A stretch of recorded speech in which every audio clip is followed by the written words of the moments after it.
What's up YouTube? Welcome to my gold farm guide. This can be used as early as about level 55, maybe even a little bit lower than that. And this will take you up all the way to level 60. Epic mount, get your Lion Heart, Edge Masters, whatever you're looking for. It's pretty good.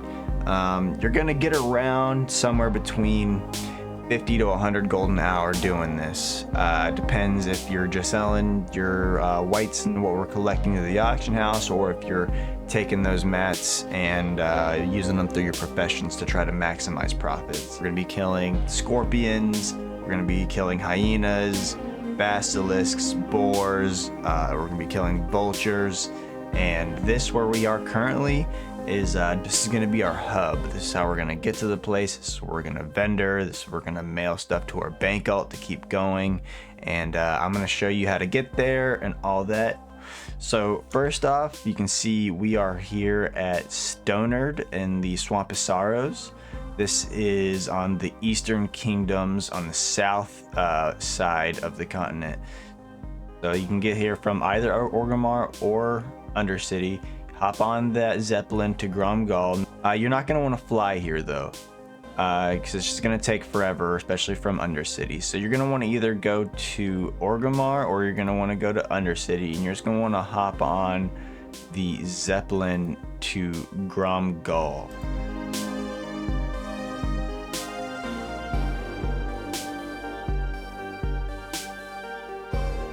Because that'll take you right over here, and then you have a much shorter flight path to where we are right here in the Swamp of Sorrows. And that'll take you to where I am. So we're just gonna follow this path. You can kind of see on my map as well, and this is just where we're gonna go to get to the Blasted Lands. Yeah, I have the epic mount. This is the first thing I did when I got to 60. I didn't hop into dungeons or anything. I just finished doing all the quests I could find, because the quest rewards give you ton of gold once you hit 60. So you're gonna come in here, and then we're in the Blast Lands. This is where you're gonna start. These are the two NPCs that you're going to trade. Well, you're not going to be doing it for money, but this is what you use the items we're looting with, and these are gonna give you certain buffs that raiders and whatnot use. So you're gonna start here, and the first thing you see, you got these starving Snickerfangs. Those are the hyenas. You have the black slayers, which are the vultures. You have the Scorpok stingers, and those are gonna drop things that we need. I'm just gonna run the route that I normally run real quick. So I come in, and the first thing I do is I just run around to get a look of what we're dealing with. The reason I do this instead of just start killing immediately is I want to see who else is in this area that's currently farming or questing, to see how packed it is.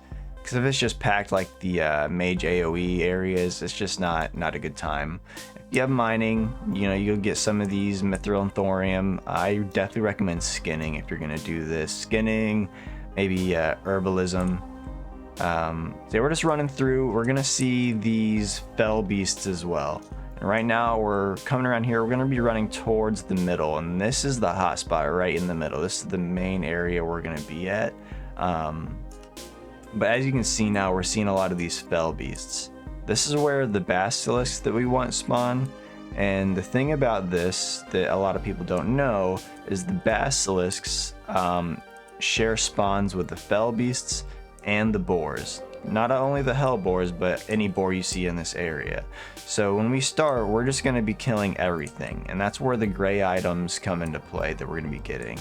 We're going to be getting a lot of gray items. So you can see some dead basilisks already. Someone's been here a little bit.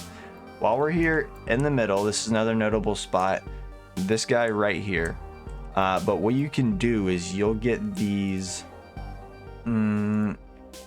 crystals. They're called Imperfect Draenethyst Fragments. Anything here has a small chance of dropping it, and if you get it, you can come and turn it into him for a repeatable quest. He'll give you this bag, and it always has at least a green in it. More vultures. The vultures, I'm pretty sure, share their own spawns, so they're not going to pop up with anything else. We're going to keep running past the middle. We're going to check both sides of these mountains here. So boars, I would be killing these. More fell beasts. These are all possible basilisks, the fell beasts and boars. Scorpok, I'm going to kill that. your so that's about as far as I'll go on this side to check what there is. Now I'll run back here and I'll check this side over here. The only thing you need to be worried about in this area is there's a dragon that flies around. He's a very slow patrol, so if you see him, stay away from him. If you have the NPC alerter, then you're good to go there. So after this, you could run around back to the beginning over here where we started and get some more scorpions and stuff, but I personally like to stay in this middle area. If you can time it right and kill them at a nice enough pace, which you'll get used to, and I'll show you here in a bit what I do, you'll hit the spawns. You'll be killing an area, going to the next area, clearing that area, and by the time you get back here, you'll start having Basilisk spawn, and it ends up chaining together really nicely. So I'll take you back to the beginning though, kind of retrace our steps.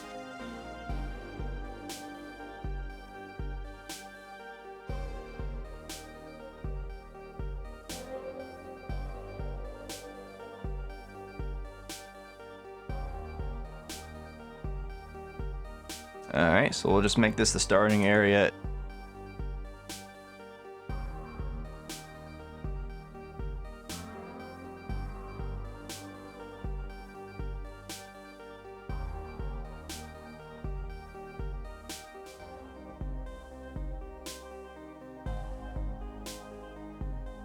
And I just kind of kite around the area, keep killing.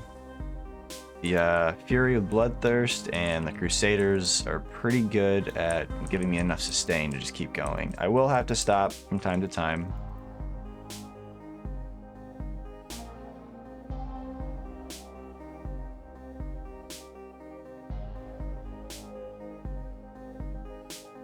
I have mining, so I like to stop, just get whatever I can. You don't get too much, but there's a chance of getting a nice little gem or something on the side out of here. While other people are just running around trying to camp the buzzards and the basilisk, they don't know how to get them to spawn. So if you can get them to spawn, it's on your schedule and you're just going to be able to outpace these other people, no problem. This is a good example. You can see the dragon I was talking about right over there, Taramis the Devourer. You can see he's not very fast. He doesn't have a huge aggro range, at least at level 60. So you don't need to run right away. Obviously, he can be pretty scary, so don't get too close to him. But you know, if you see him, just start walking away, get out of his way. He has the right of way. I said these fell beasts share spawns with not only the basilisks, but also the boars out here as well. So you gotta kill all of these to get the boars to the basilisks to spawn.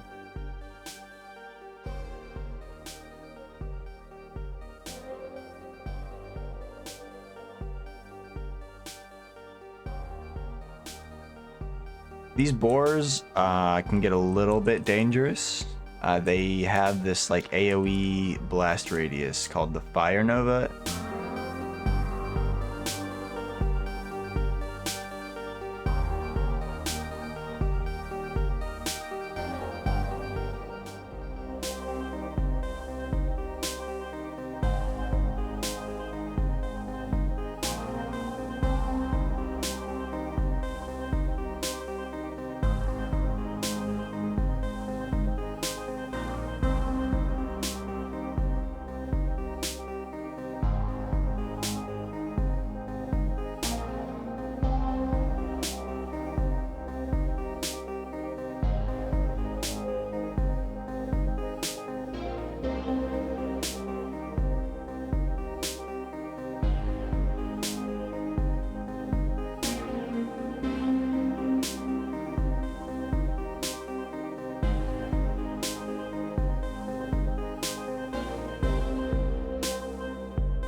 So now we're going to talk about these Imperfect Draenethyst Fragments. You're going to run over here to the middle, where this blue exclamation point is. If you haven't done the quest, it might be yellow for the first time.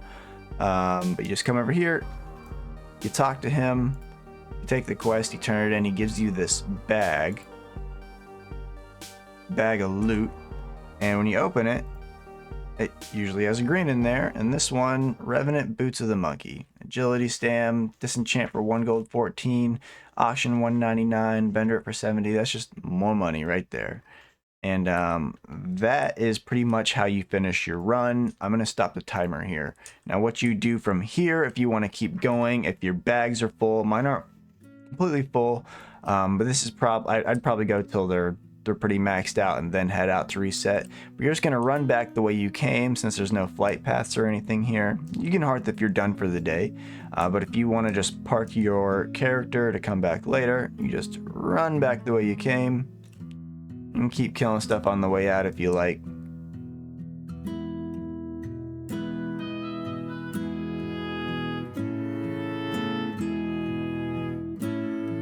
Remember, those are the guys that you turn the parts into for the buffs. Hell, if you wanted to buff yourself to this, you already got the mask for it.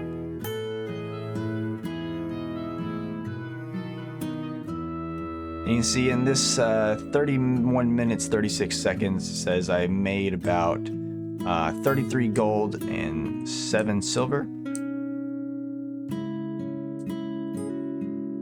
And items, and then obviously the actual gold that I picked up isn't much because they were all beasts, which turns out to be about 62 gold, 88 silver for a full hour. Like I said, cut that down a little bit if you're just going to throw everything in the auction house. You can keep the price about the same if you're going to try to find the highest prices you can sell at, turn whatever you can into professions if you picked up any of that kind of stuff. You got a vendor right here. I've already got my junk set up to sell. That leaves you with all the useful items, which I will just send off to my bank. All the meats, all the greens, all the eggs. You can see here what I have. I've got 7 Basilisk brains, 1 gold 30 each. We've got, why isn't this showing up? Tender wolf meat sells for 4 silver each. 4 silver each for the buzzard wings. Snickerfang jowls, 20 silver each right now. Mystery meat, 2 silver each. 2 silver each for red wolf meat. We got our earth root in here. 58 silver for vulture gizzards. 7 silver for blasted boar lungs. We got some mithril ore. That's 7 silver. Giant eggs, 3 silver. Those I recommend hanging on to and cooking into the monster omelets because they sell for quite a bit. Solid stone, 5 silver. We're going to send that off. And then we got these greens that we picked up as well to top it off. Extra money. And we're going to, from here, you can either go back and start over with your fresh bags. You can log out in here. You got an innkeeper, all that. But that is my money-making guide.